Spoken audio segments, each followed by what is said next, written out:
Buenos días, estimados estudiantes. Vamos a continuar cubriendo algunos temas de estadística a través de este formato de videos. Esta clase va a ser un poco corta, solo vamos a terminar este tema que es, vamos a hablar sobre la estadística descriptiva y la estadística inferencial.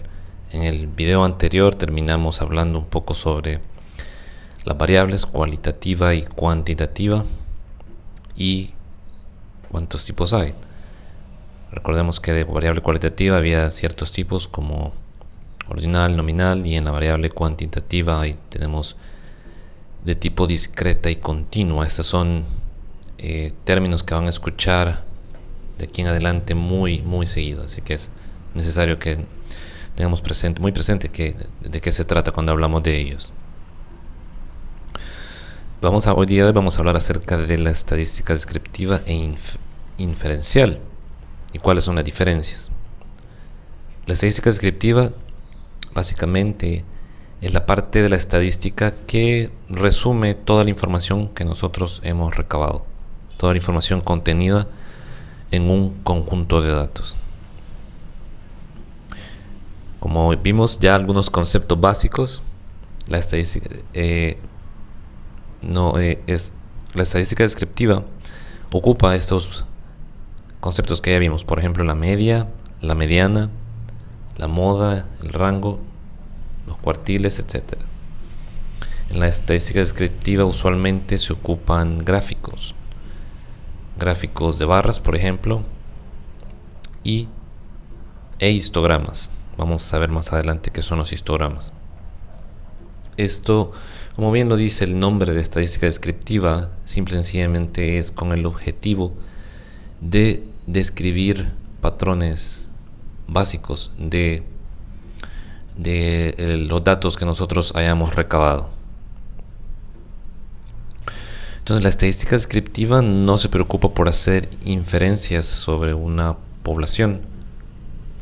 Únicamente describe los datos disponibles de una muestra o de una población entera. ¿Y cómo lo hace? Bueno, a través de lo que ya vimos, a través de gráficas, al decirnos el promedio, cuál es la mediana, o cuántos son los cuartiles, etc. Y una de sus funciones claves es resumir grandes cantidades de información en forma comprensible. Claro está que a veces recabamos una gran cantidad de datos y no es práctico presentar la tabla de datos porque es enorme. Tenemos que recurrir a gráficos que nos permiten visualizar de mejor manera los hallazgos de nuestra investigación. Ejemplos bastante, digámoslo así, comunes en biología, donde se ocupa la estadística descriptiva. En biología podría ser cuando hablamos de biología reproductiva.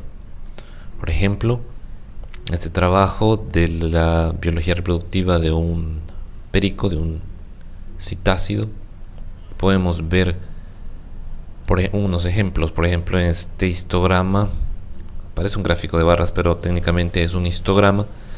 Lo único que nos está diciendo acá es cuál es la distancia que había entre los nidos de los pericos. Pero vemos en el eje de las X las distancias en intervalos y la frecuencia. Claramente podemos ver resumido que la mayoría de nidos estaban muy cerca entre sí, entre 0 a 10 metros. Había cerca de 23 más o menos. Y luego habían cerca de 13 que estaban entre los 11 y los 20 metros y así sucesivamente. Entonces, esta es una forma bastante sencilla de representar esa información. También, como mencioné, a veces es poco práctico poner tablas, pero eso no quiere decir de que no hagamos uso de tablas. Muchas veces las tablas también nos sirven para resumir información. En el caso de este trabajo también se ocupan tablas.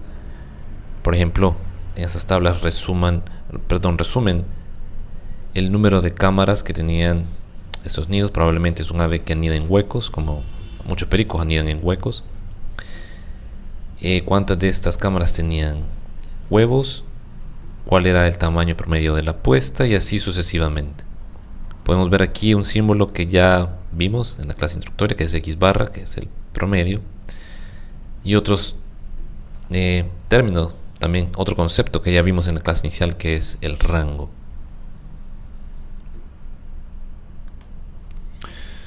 Otro ejemplo de un trabajo es necesario también mencionar que muchos trabajos son, por ejemplo, esta bibliología reproductiva, son muy descriptivos, pero eso no significa que también no incluyan otro tipo de análisis.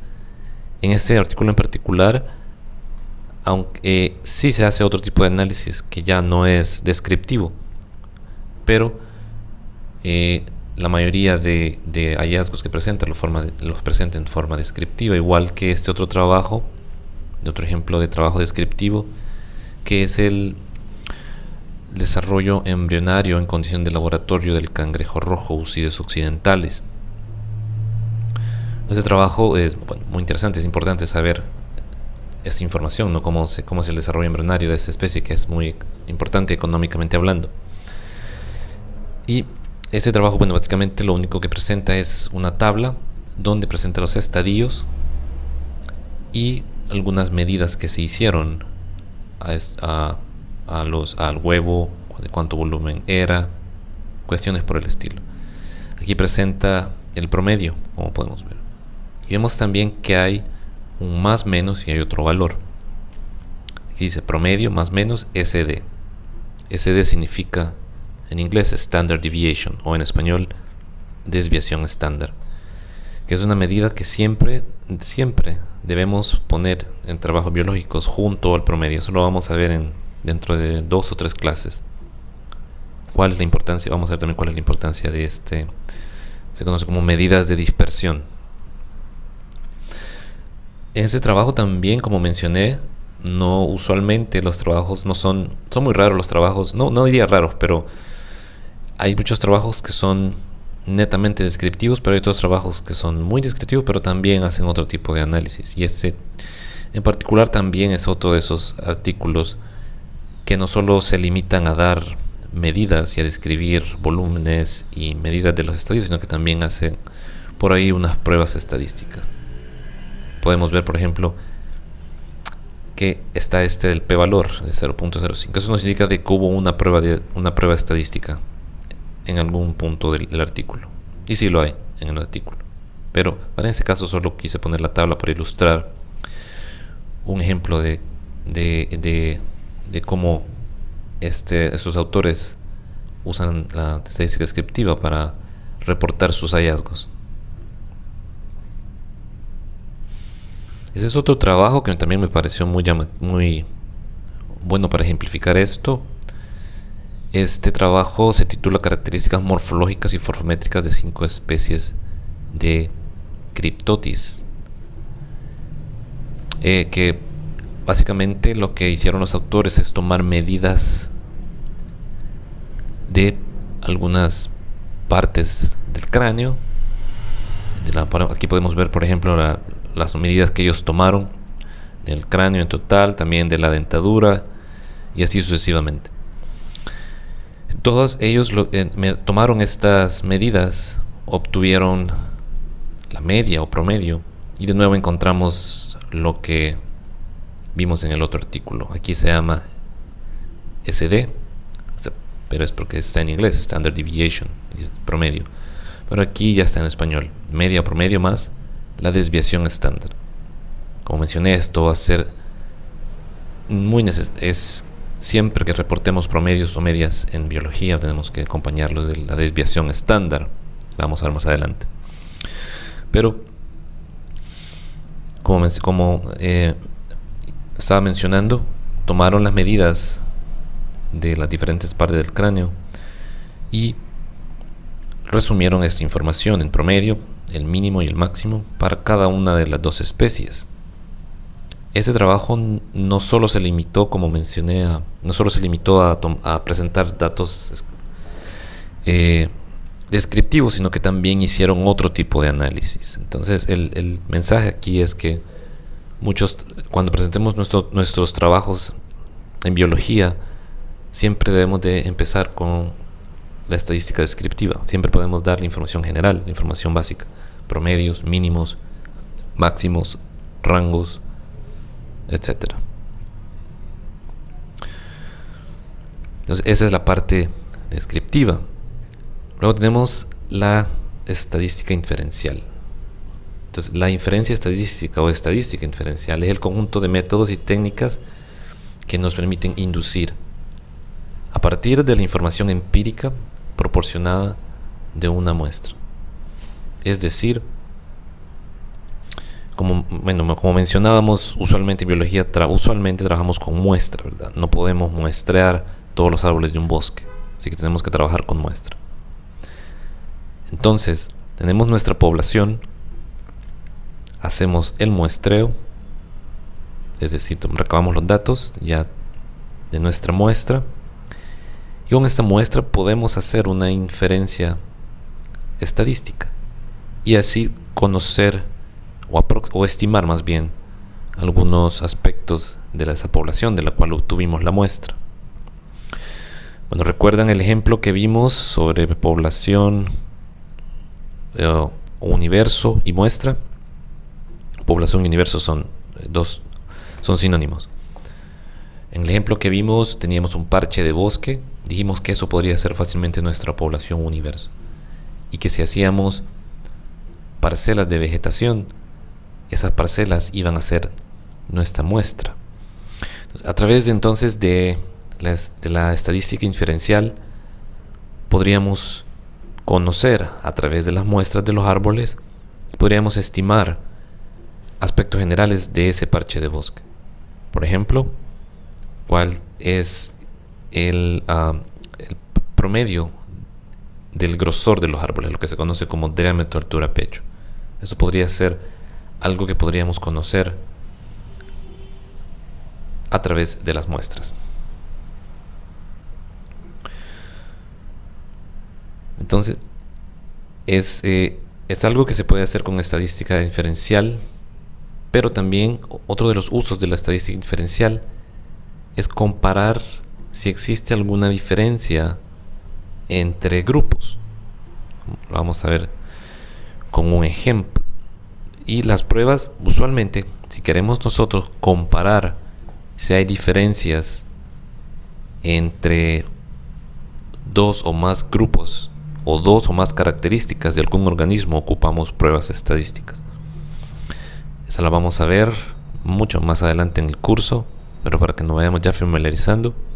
Esas pruebas estadísticas son la T-Student, esa es la NOVA, chi cuadrado, correlación y regresión. Cada una de ellas se ocupa en casos particulares, ¿no? Cada una tiene su uso específico. Bueno, por ejemplo, venimos hablando de ese ejemplo y de esta posible hipótesis que tenemos. La hipótesis que nos hemos planteado dice que el tamaño promedio de las pinzas de los cangrejos machos es mayor que en las hembras.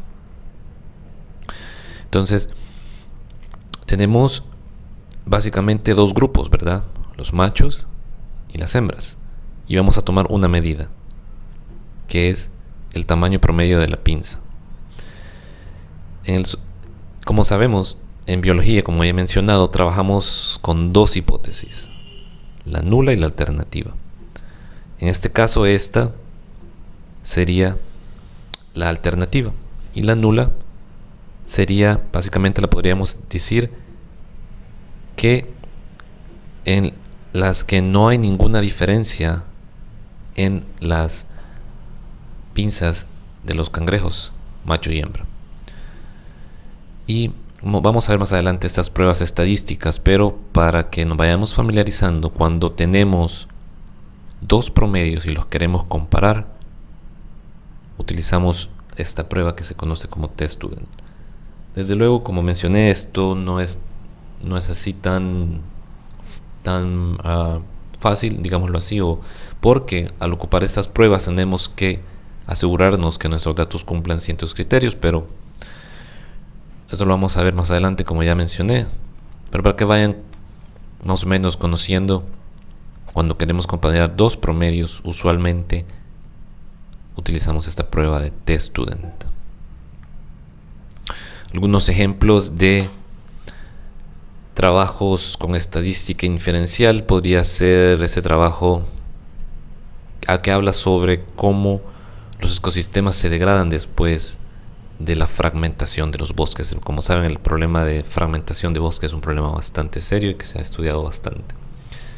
En este trabajo estos autores ocupan análisis estadísticos con los cuales demuestran que, por ejemplo, en la gráfica de la izquierda podemos ver cómo en el eje de la Y está la riqueza de especies. En este caso ellos midieron la riqueza de especies de aves insectívoras, y en la G de las X está el área en hectáreas. Estos autores tenían áreas que habían sido fragmentadas y áreas control. Lo que descubrieron, y que es muy fácil de ver en esta gráfica, es que la riqueza de especies disminuye si el área de esos fragmentos disminuye, y consecuentemente también la riqueza de especies de aves insectívoras aumenta si el tamaño de esos fragmentos es más grande. Bueno, eso tiene implicaciones en la conservación, ¿verdad? Porque sabemos que los parches de bosque que son más grandes obviamente pueden albergar una mayor cantidad de diversidad de aves o de otros organismos. Los autores también presentan otros términos que lo vamos a ver cuando veamos este tipo de gráficas. Siempre vamos a ver estos valores, el R cuadrado, que es muy importante y lo vamos a ver un poco más adelante. Bueno, también esos autores analizaron las tasas de capturas de aves también durante años, y ven cómo las tasas de captura de aves van disminuyendo a medida pasan los años de que ha ocurrido la fragmentación, lo cual se podría interpretarse como que después de años de que ha ocurrido la fragmentación de bosques, los efectos se siguen sintiendo incluso años después. En el ejemplo que ya vimos sobre las características morfométricas de 5 especies de Cryptotis, como mencioné, esos autores primero presentaron una tabla con toda su información descriptiva, pero también hicieron un análisis. Y obviamente ese tipo de análisis no lo vamos a ver en estadística 1, es análisis multivariante, es un análisis discriminatorio. Pero a través de este análisis ellos concluyeron de que hay a través de estas caracteres morfométricas, esta especie Cryptotis parva era de algún modo diferente a todas las demás especies. De hecho, eso podría sugerir que esta es potencialmente una especie separada. Honestamente no sé si ellos llegaron a esa conclusión, pero sería de revisar el artículo. Pero vemos claramente cómo a través de este análisis multivariante los autores detectaron estas diferencias en las características morfológicas de estas especies. Bueno, en resumen, podemos decir que la estadística descriptiva resume y organiza los datos de la población o muestra, pero no hace predicciones ni compara grupos. En cambio, la estadística inferencial usa los datos de la muestra para hacer inferencias acerca de la población, y esta hace predicciones y compara grupos. Como hemos visto en los ejemplos, usualmente cuando nuestros trabajos de tesis o cualquier investigación que hagamos, vamos a hacer uso de las dos, aunque en muchos casos se hace o fácilmente se puede ocupar solo estadística descriptiva. Pero en tesis, por ejemplo, en muchas ocasiones se hacen análisis inferenciales, pero usualmente cuando se presentan las dos, primero se presenta el resumen de los datos, los promedios, medianas, rangos, etc. Y luego pasamos ya a la estadística inferencial. Esa es la forma de presentar usualmente los trabajos en biología. Bueno, como mencioné, esta clase iba a ser un poco corta y este es todo el contenido que tenía por cubrir el día de hoy. De nuevo, muchas gracias por tomarse el tiempo de ver estos videos y espero que pronto estemos de manera presencial para abordar preguntas y cuestiones por el estilo. Gracias y feliz día.